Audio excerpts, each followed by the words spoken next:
Josh Stahl. I'm the owner of the Red Pig, and I own a business called Reviva Engines, and we remanufacture and manufacture engines, so we built a high-performance engine for this car.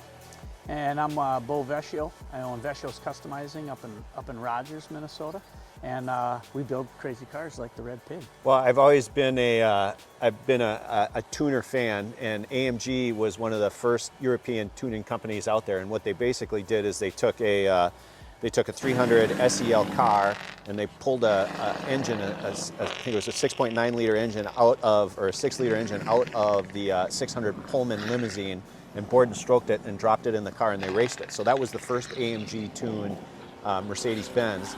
And when we decided we wanted to build a car to kind of highlight our LS motor builds, I wanted a car that was really unique, but I wanted a race car. I didn't want a cruiser car. And I came to Bo and said, hey, I want to build a 1969 Mercedes race car, and he was like, what? And about 3 years later, this is kind of what happened. We had a mutual friend that we met at a different car show. Josh wasn't there. We had some cars at a Minneapolis show that we've gone to for years, and this guy started talking to us and goes, oh, I got a buddy that wants to build some kind of car. So that's how we initially got hooked up, and then we didn't even know what kind of car yet. I don't think he knew exactly what yet. So that's how we got hooked up, and then once we talked about the car, and I'm game for all these weird things. We build street rods and muscle cars, but we've done a few weird ones, and it's kind of fun to take something that you wouldn't normally do that with, and we were able to go all out, and then that's what really makes it wild and cool. Any of these cars, first thing you gotta do is just rip them apart. And then we decide we're not going to use that, we're not going to use that. So we had all the interior, all the, everything. You don't want to throw everything away because later on you think, oh, it'd be cool to put that in there. But yeah, we just got it down to a shell and started from there. From Mercedes, you can usually get some parts for even these old cars. We had a 59 that we got a quarter panel from that somebody had. And so we were looking at doors, and they said, oh, yeah, we had doors, but we just stopped making them a couple years ago. But they were $4,000 a piece, for a door shell. So all the doors had to be built.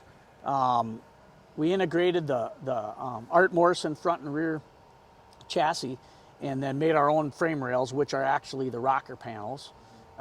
So we cut the whole floor out, and then just fabbed an entire floor to fit around and to work with all the. There's a tube center section, where the 6-speed is, and so people call all the time and ask, oh, hey, I saw that Red Pig, can you do a LS swap for me? And I said, that's not a swap. We basically built the car, laid that motor in there and built that car around. And we rebuilt all the lower quarters and the trunk floor, bottoms of the doors, the fenders, all that stuff. But we modified everything.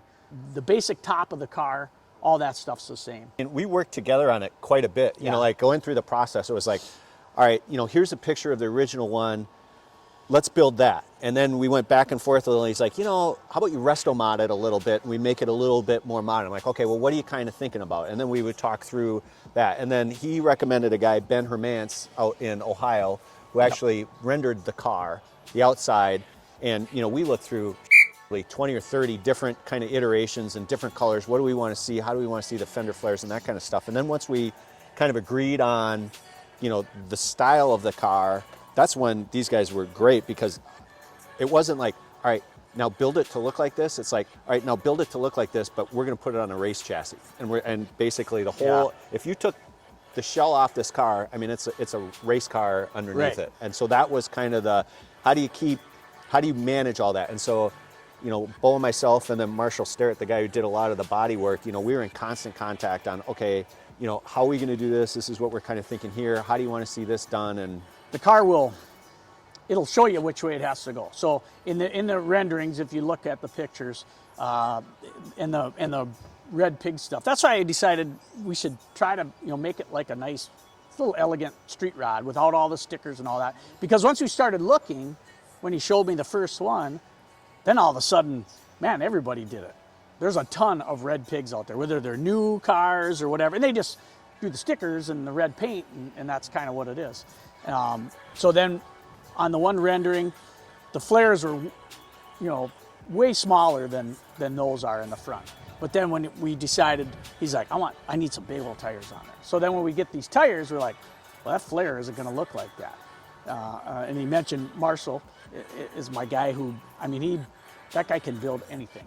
So we lay up and we got all the suspension in, we got the wheels on, and they're just huge. So we started mocking up, and he made a perimeter of that, and then he you know, made a mock-up, then he hand formed a really nice, if you see this in bare metal, it's just gorgeous. It's just smooth, you know, seamless. And the front flares were huge. And they almost looked bigger than the back, and we were staring at it, and I thought, man, I don't know, this might look kind of goofy. And the more we did it, and then once you got the wheels on there and squatted down, that's what makes it even more badass. I mean, those flares are that's the biggest outside modification to the car. But you know, they start one way, and then you go with it. If this is the wheel we're going to use, it won't fit with this little flare. We have to make it, you know, work. And that thing, you know, it just sits no air ride, and you know, it doesn't rub, especially when you're racing. You know, now he's even done the suspension a little tighter.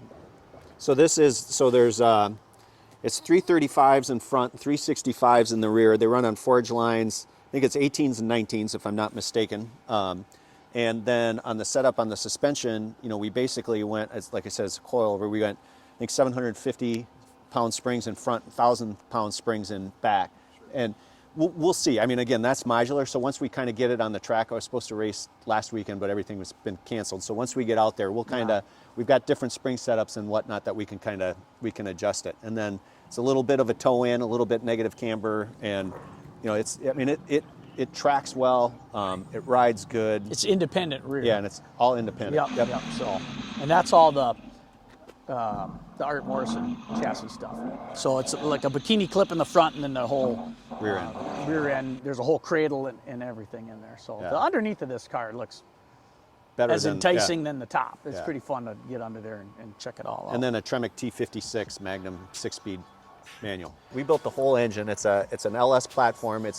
We call it a hybrid. It's a LS3 lower end and an LS4 upper end. And then on the short block, I mean, it's all forged rods, crank. The whole thing is really solid underneath. And we didn't boost it. It's all naturally aspirated, but we wanted to build kind of a short block that could take, if we wanted to modify the power. And that's the other thing about this car is kind of designed in a way where it's totally modular. So we can drop the engine, we can access the transmission, we can change the rear end, you can access everything on the car so that you can change the setup on however you want. And that's kind of what we wanted, that type of modular build. But it's an LS base motor, board and stroke, 6.7 liters, 605 horsepower on pump gas, and I think it's like 595 foot-pounds of torque.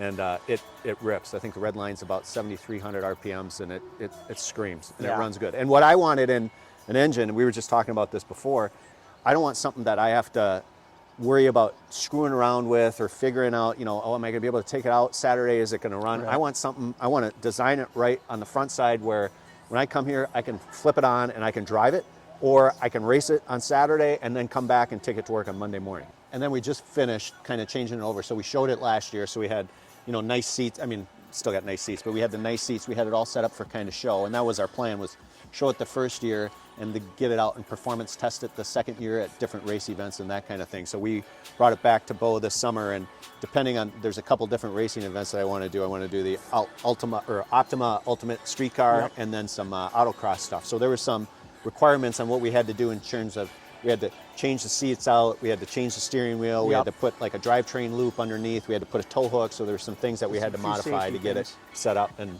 she's ready to roll. Yeah, it's awesome. It started right up. I mean, that's awesome. So I had, the first time I autocrossed it, I had this wood Momo steering wheel, you know? Yeah. I was hotter than shit. I was nervous. And I was sweating. My hands were You like... didn't wear gloves? Oh, God, no. I didn't have gloves. I'm like, all right, f*** that. So how long did everything take to build? It was about 2.5 years. Was it really? Yeah, it was,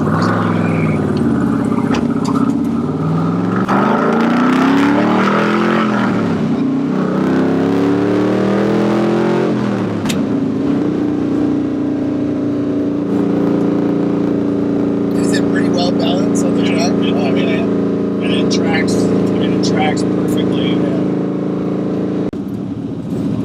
How long were you kind of thinking about pulling the trigger on doing the full out RestoMod? You know, it took me. I mean, it's kind of like I said before. I wanted a car that I knew I could get in and just drive. That's why I've always liked kind of new sports cars and stuff. Yeah. But once we kind of agreed on what we were going to do process-wise on this, it took me probably about 6 months to kind of.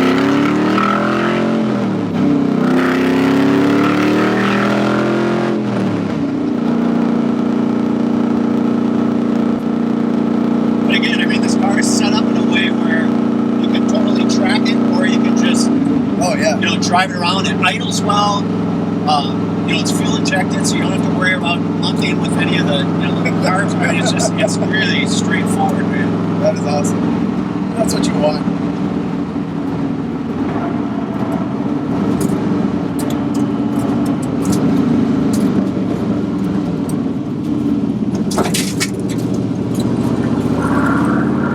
It's very spacious too. Yeah, right? Yeah. I mean, you're not.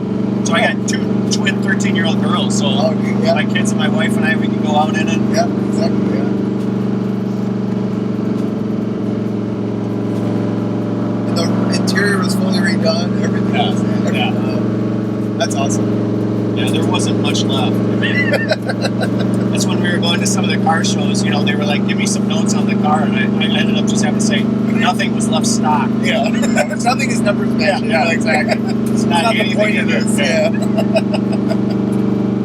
And some of the purist guys are like, well, why'd you wreck the car? I'm like, the donor car was $4,000. Yeah. So I mean, it was a rusting piece of shit. I mean, no one was going to do anything with anyway. Exactly, yeah. Yeah, like it was just going to die. And I like it just because, I like the brand. I like, Bo did a fantastic job, mixing in the new and the old. You know what I mean? Yeah. I mean, he blended it perfectly. Oh, it's absolutely. Yeah. How much does this weigh approximately? I think it's dead on. It's 3,400 pounds. Oh, that's perfect. Yeah, and it's balanced almost perfectly quarter. Sure. Awesome. Thank you.